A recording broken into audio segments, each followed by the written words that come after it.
speech is about, like Sanvi briefly mentioned, it's about historical accuracy and also about accessibility in public schools, which I think is a super fitting topic, especially for our theme here, which is home court advantage.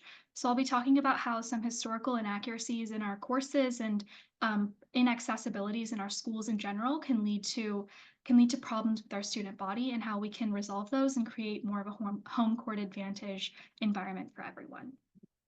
So let me just get started. Compared to any other time in the world, I'd say we have it pretty good right now.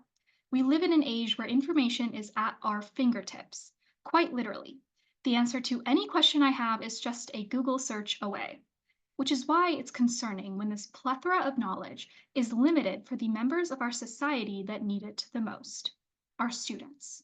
Lately, we've seen glaring inaccuracies in our curricula at public schools.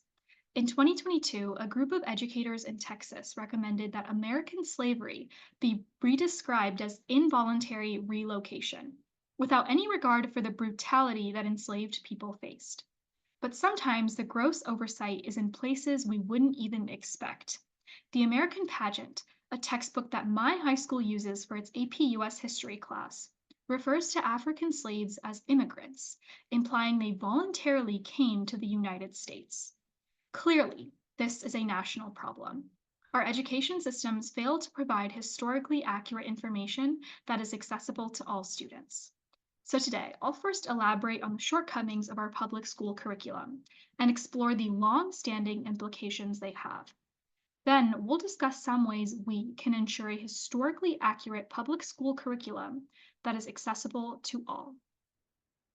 Like I mentioned earlier, historical accuracy remains a concern everywhere in America. Historian James Lowen analyzed over a dozen major high school history textbooks and found incomplete narratives surrounding major events in US history. For example, textbooks frame the chaos of the Reconstruction era as caused by the uncivilized governance of newly freed slaves, but fail to mention how this narrative was created by white supremacists to justify the disenfranchisement of Black voters. This oversight of information is compounded by the fact that the same curriculum is not accessible to all public schools. While schools with adequate funding may be able to adopt new curriculum and resources, this change could be difficult for schools lacking in support. It could be years before they are able to access these same quality resources as their counterparts in higher income public areas.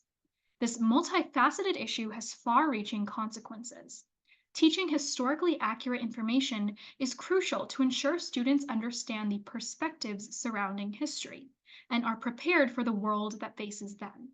Understanding the past is what allows our society to move forward, which is why it's critical we fight for a historically accurate curriculum that is accessible to everyone. So let's find out exactly how we can start. I'm going to be touching on a few solutions. First, one that should seem obvious. When our student population is so incredibly diverse, we have to make sure the representation for the people writing and adopting our instructional standards is just as varied. Currently, the state of California has an Instructional Quality Commission, which requires its members to be experts or teachers in their field. However, we should allow representation for race, gender, and different perspectives. We should get the input of parents and teachers from a variety of schools, community members, and students. For California high schools, it's mostly local school boards that approve educational material. So let's get this happening at that level as well. In addition to this, let's make sure that curriculum is improved often and feedback is collected on a regular basis. When our computer software becomes out of date, we don't hesitate to update it with the click of a button. And although changing our curriculum is definitely not as easy, we can adopt a similar mentality and encourage constant improvement with our work. And finally, something that is crucial to making all of this even happen: funding for our public schools. When schools are underfunded, it only exacerbates the problem of inequity and access to information. And although California has taken great strides to increase funding for low-income schools, experts say there's still more to be done. Although these solutions provided may seem like big ideas that could never come to fruition, we can actively play a part in their execution by doing one simple thing: voting. And I mean voting at every level. Elections beyond the national ones we see on TV rarely get any coverage, but are some of the most crucial for implementing change. These are the elections for school boards, city councils, and state assemblies. The elections that can change our cities and communities for the better if we participate and get involved. This issue deserves our attention, and we're fortunate to be able to actively play a part.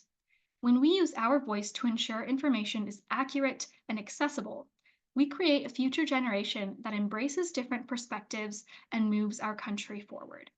We create a community that we can be proud of. Thank you.